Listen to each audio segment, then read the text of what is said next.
Masquera say Mre Zimbabwe, welcome to our channel Zim Confessions and Deep Secrets. Kana karikitanga kukuya paneno channel, please don't forget to subscribe. Kana chungwa karoka subscribe, but don't forget to comment and share this video. Nasmere Zimbabwe takila nyari kupisa nyari kunetsa. Hapo the team ya wachamisa ya Buda ichiramba kushandidzana ne team Geza ndafunga team Geza vanobatirawo vitsvara varikuda kuronga mabuda vachichara ivo vachiri ya planning a protest musi wa 31 March asi hazvina kupera mushe vanhu kwavachamisa vabuda vachiti aiwa zvinhu izvi zvakaitika 2017 hanzi hatichada kushandiswa kufunga mugore 2017 pane coup yakaitika apo pakawanikwa vana veZimbabwe vachipinda mastreets vachida kubvisa President Robert Mugabe. Zvinopera mushe ngava Mugabe vabviswa pachigaro. Bato reZANU-PF rakabuda chitaura iro richiti aiwa ndivo vanga varonga this coup. Now toda kunzwisai one of Manation Chamisa supporters achara achiti aiwa vaGeza navakomrade nyoka yamabhunu they are pro ZANU-PF hanzi vaidei kuZANU-PF navo vakuda kulida kuda kubvisa Mnangagwa so that vanotonga ivo chinzi aiwa they stand with Chamisa ndiye mutungamiriri wavo vakaramba kuwanikwa vachijoina nebato ravaGeza. Singade kuwesta kunoita kuti mungonzwa audio ivo madza zvamuri kufunga pamusoro penyaya iyi mucomment section. Zimbabwe masera sei, chokwadi ndichocho, chokwadi ndicho chatinoserera, chokwadi ndicho chatiri kunzwa, chokwadi ndicho chasimudza hasha, chokwadi ndicho chatiri kufamba nacho. Zveavavo vari kuparidza ivhangeri yechadonha, vana nyoka yamabhunu ndo inonzi chadonha yauri kutambira vana veZimbabwe. Chadonha vanhu vakuiziva kuti hanzi yeye ndanhonga mari handi tinosheyana mari yandanhonga. Ndo zvauri kuita iwewe nyoka yamabhunu. Ibva waziva kuti uri kudenha, uri kuwedzera hasha pamusoro peZimbabwe. Uri kuwedzera hasha pamusoro peZimbabwe. Zuro ndizuro mairwisa vana veZimbabwe vachitsigira Nelson Chamisa. Nhasi uno maakuwadaidza kuti uyai tibvise Mnangagwa. Chero weopposition ipi anogona kutonga muhurumende itsva iri kuuya. Dzambowatsitsidzei iwe nyoka yamabhunu wechipangano iwe unonyatsokuzikamwa mabasa akwe iwewe. Newe Geza revolution unonyatsokuzikamwa kuti revolution yako yaiva iri yechii. You are not a liberator Geza. Hausi liberator. Hakuna liberator anotadza kupoinda kuratidza vana veZimbabwe muvengi. Unonyatsa kuziva iwe Geza kuti mabumbwa manyasaranda aya machikunda aya ndo vakabata Zimbabwe, ndo vari pakudzvanyirira vana veZimbabwe. Ungadai uripo pakuonesa vana veZimbabwe kuti sei nyika isina kumbotongwa nemundevere kana mushona kana mutonga kana muvhenda. Ringadai ririro evhangeri rauri kuparidzira vana veZimbabwe kuti tizive kuti now you are a true hero, you are a true liberator. How can you become a liberator without identifying your enemy? Uri kuita zvauri kuziva, uri pabasa Geza. Nyatsokuteerera unzwisise, uri pabasa Geza. Uri pabasa nyoka yamabhunu, uri pabasa ndokusaka uchiita chadonha. Vana veZimbabwe navo vauye vakubatsire iwewe kubvisa Mnangagwa iwewe. 2017 ndiani akabvisa Mugabe? Isa mhinduro yako ipapo kuti ndiani akabvisa Mugabe 2017. Ndiani akakokera vanhu kuti uyai tibvise Mugabe, vanhu vakauya. Harina kuzviita rega here Gudo Guru netimu rake. Asi zvinhu zvavakadrafta here pachavo mamumbwa yana manyasarandi. Zvino nhasi uno wakukokera vanhu kuti hanzi uyai tinobvisa Mnangagwa. Iwe kuuya kuno kuSouth Africa iwewe kuenda kudiaspora iwewe. Kuita chadonha iwewe kuuya kuSouth Africa kutevera macitizens ari kunze. Handiti wakaziva kuti ndo liberation struggle. Ndo maZimbabwe ari kunze kwenyika. Mabumbwa ndo akasara kamunyika nemanyasarandi. Ndo agere munyika ka ari kudya upfumi hwenyika. vana chaivo veZimbabwe ndivo vari kunze, ivo vakubudirawo kunze kuti hanzi ngatibatanei. Ungaudza vana veZimbabwe zvokubatana iwe, vakamboparadzaniswa nani? Rini pakamboparadzana vana veZimbabwe? Handiti imi mamumbwa namanyasarandi ndimi muri kuda kubatana navaridzi venyika.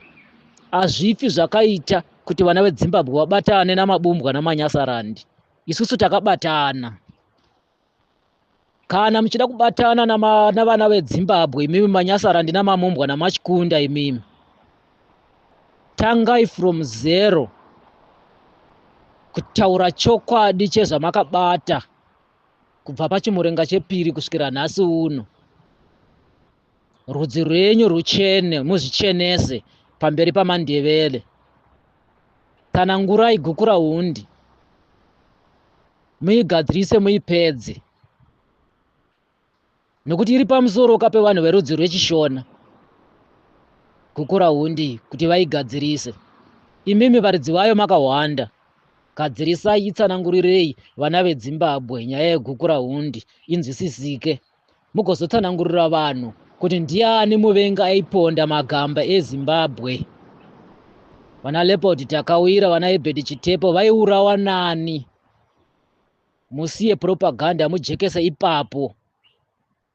Nyoka yemabhunu newegesa. Handiti ndimi muri kufamba musocial media munangagwa naChiwenga vakanyarara.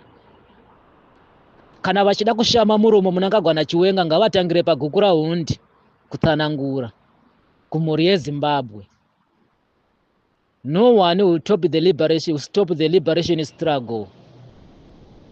Uyai mutsitsanangura zvinhu izvozvo zvese kusvikira masvika kuno kuKupia makaita nazvese zvamakaitira vana veZimbabwe. Makavarwadzisa, havafi vakadzoka kwamuri. Kana pasina munhu akasungwa pamusoro pemhosva dzese idzodzo dzekunyangarika kwe15 billion dzekufa kwemahiro eZimbabwe, kana pasina tsananguro dzakakwana, hapana kana chekutaura kana chekugara patafura, ihondo chete nemimamumbwa yemina manyasarandi. Hondo pamusoro penyu. Mwana weZimbabwe atsamwa. Zvichenesei pamusoro penyaya idzodzo. Hapana kubatana kwamwaya muchitiudza imimi. Chakambotiparadzanisa pagukura hundi muchitiuraya chii? Chamava kubatana naso. Tingasora tichiti hide and seek here nemuvengi wedu isusu. Kana kuine army intelligence, kana kuine police intelligence, kana kuine ma-CIO mu-ruling party, achitadza kubata muvengi kana kuidentifya muvengi, nyika ichiparara ichinzi inobiwa sezvamuri kutaura nerurimi rwenyu, pasina anosungwa. Then ndimi kama enemy acho evana veZimbabwe, ndimi kavavengi. Iwe Geza ndiwe muvengi mukuru weZimbabwe. Nokuti nawo iwe uri kuti revolution, you are playing an important role between the citizens nehurumende yechikoronyera yenyu. Ndoka hurumende yechikoronyera iyi yangofanana neyevarungu. Kana iriyo role yauri kuplaya, bring all those issues patable, uudze vanhu.